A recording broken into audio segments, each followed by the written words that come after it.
everybody, how's it going? I'm the Timmeister and welcome back to Timbukton in episode 58 of the series. In today's episode, guys, we will be building a decent-sized golf course just on the outskirts of the Oscar Bay area. So it's not going to be anything too major, as we are quite constricted on how much space we have to play around with here.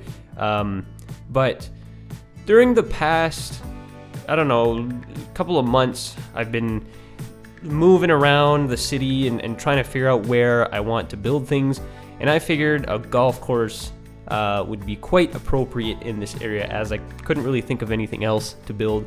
Not only that, this area is actually inspired in Halifax near, I believe it's the 102 highway, right off the top of my head. When you're coming into the city, there's a golf course that's right beside the highway, and I felt like this area sort of looked very similar. It's kind of elongated and right by a highway as well, and it's propped up on top of a hill. Like, the terrain on which the golf course is built is a bit higher than the highway, so I don't know, I thought it looked cool. But building this golf course, although it's not a very extensive and big project, it's like the 5th golf course I've ever built in the Timbukton region alone. The issue that I'm having with this golf course is I found this pack of golf course greens, and most of like the golf course props and buildings and things that you will find on the workshop are made by one creator. I'll post a link down in the description to his Steam page, but he creates tons and tons and tons of golf related things, whether that be like golf cart props or golf greens. The only issue is, I'm not sure why, but a lot of the golf greens in this specific pack that I am using, I forget which one it is exactly, but anyways, a lot of them are kind of broken. I'm not sure why. Like, based on the little thumbnail, they look like some of the golf greens should be way longer than they are, so they appear to be broken in some way.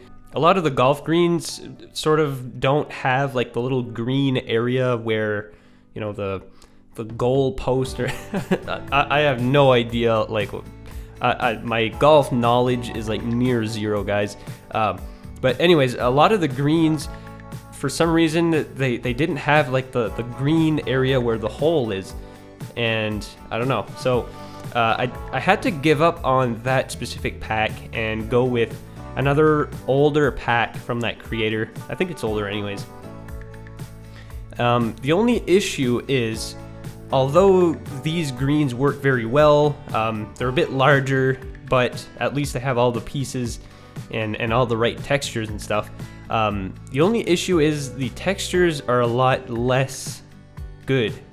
Like, the resolution of the textures isn't as great, so they're I don't know, from afar they look really, really great. They're absolutely fantastic and super realistic, but it's only when you zoom in really close that you see just how, like, not that great the textures are. But with this being by far the best that we have available, this is more than good enough for what I'm doing. There is, however, a pack on the workshop that you can use procedural objects to make your own custom golf course, but I'm not familiar enough with procedural objects to get into like huge projects like that, and I don't know, it's for this being just another golf course in the city, I didn't really feel like working a ton, I didn't really feel like investing too much time on this. But anyways, this episode is going to be a little bit more on the short side, and I did include like that first part of the episode where I was playing around with the old golf greens, just to show you guys a little bit of the struggle that I was dealing with.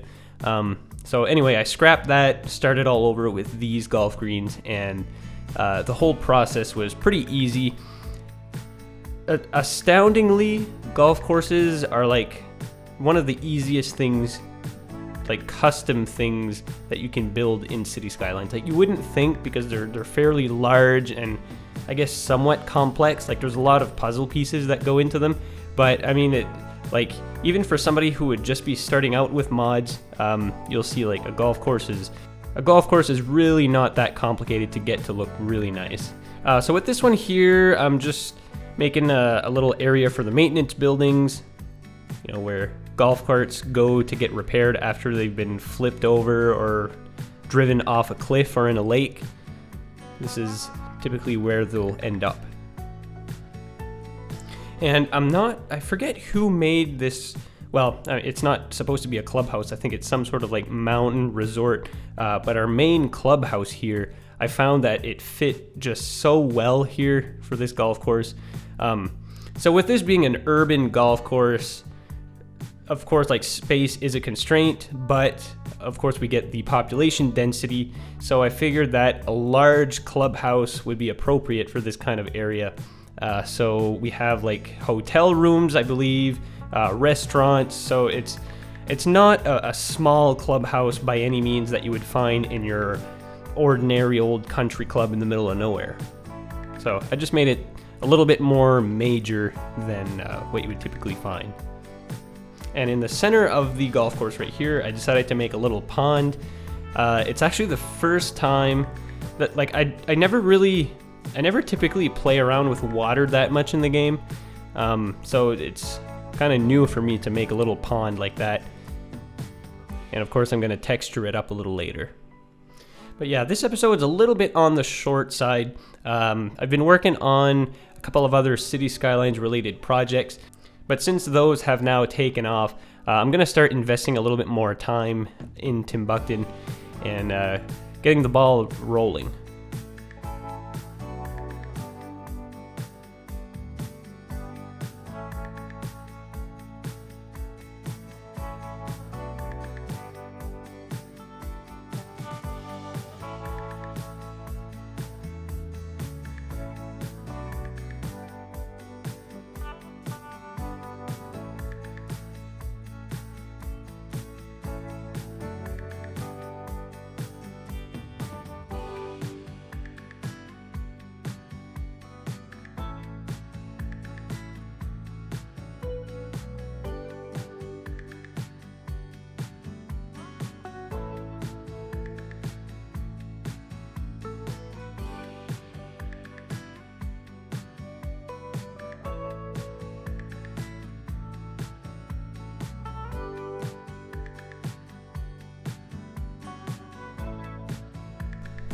But all in all, at the end of this episode, I'm really happy with the way this area turned out, despite all of the challenges I had with it. But, you know, this fills in a huge chunk of the city, and we're slowly moving our way more and more towards the outskirts of the city. And I'm really excited now that, you know, like, the city is finally starting to look like a city as we progress into the suburbs. And this particular spot in the city is kind of important as it's going to be kind of like a transition point between like the old urban center of the city and the suburbs, which are off the Timbukton Peninsula. So I'm not sure if you guys ever noticed, but there's sort of like this huge, I want to say like a valley. It kind of is a valley that separates the peninsula to the mainland.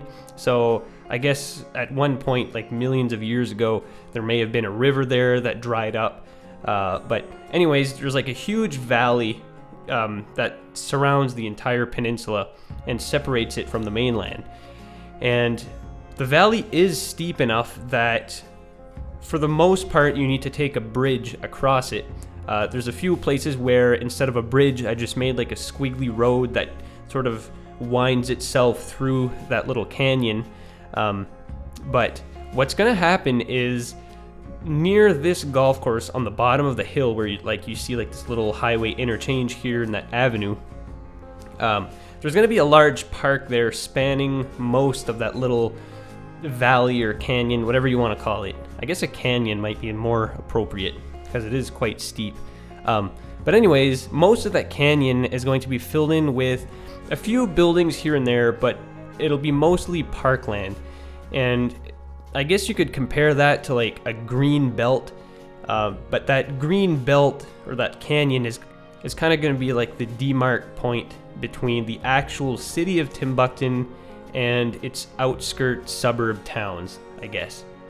So you're going to start to see a transition in the Timbukton series from like densely populated housing, like large condos and apartment buildings sort of smushed together, to more larger lots, more modern housing, suburban housing.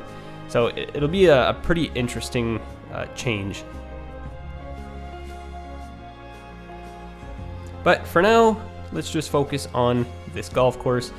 So yeah, like I was saying a minute ago, as golf courses are really not that difficult to make, what I do is I just pretty much plop down a whole bunch of greens in, I guess, a specific way where I find they fit well. If you have all the space in the world to play around with, I mean, you can just go wild and plop down like an entire 18-hole set.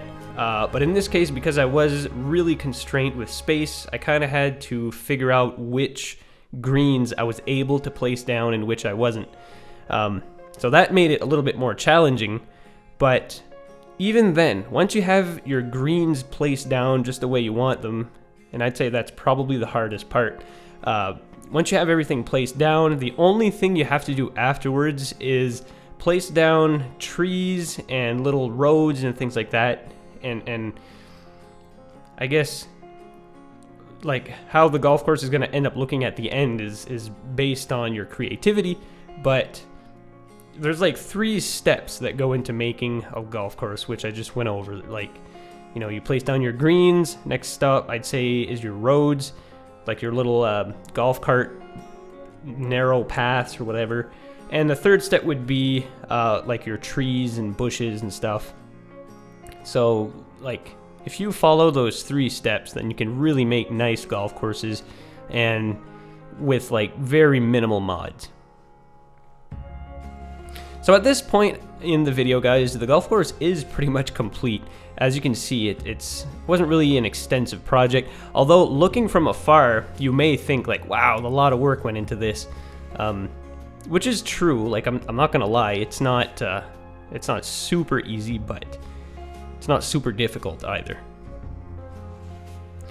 So yeah, forgive me guys if you thought this video was a little bit on the short side. I'm aware of that, but don't worry. Coming up are some really interesting projects in Timbukton, and I think it'll spruce up the series a little bit. So I thank you guys so much for watching. If you liked the video, please give it a thumbs up. Also subscribe to the channel for many more videos just like this to come out. Oh yeah, and I had this issue here, which I'm not sure why, but cars are just randomly floating in the parking lot, so ignore that for now. But anyways, with all that being said, guys, I thank you so much for watching, and until the next episode, please take care.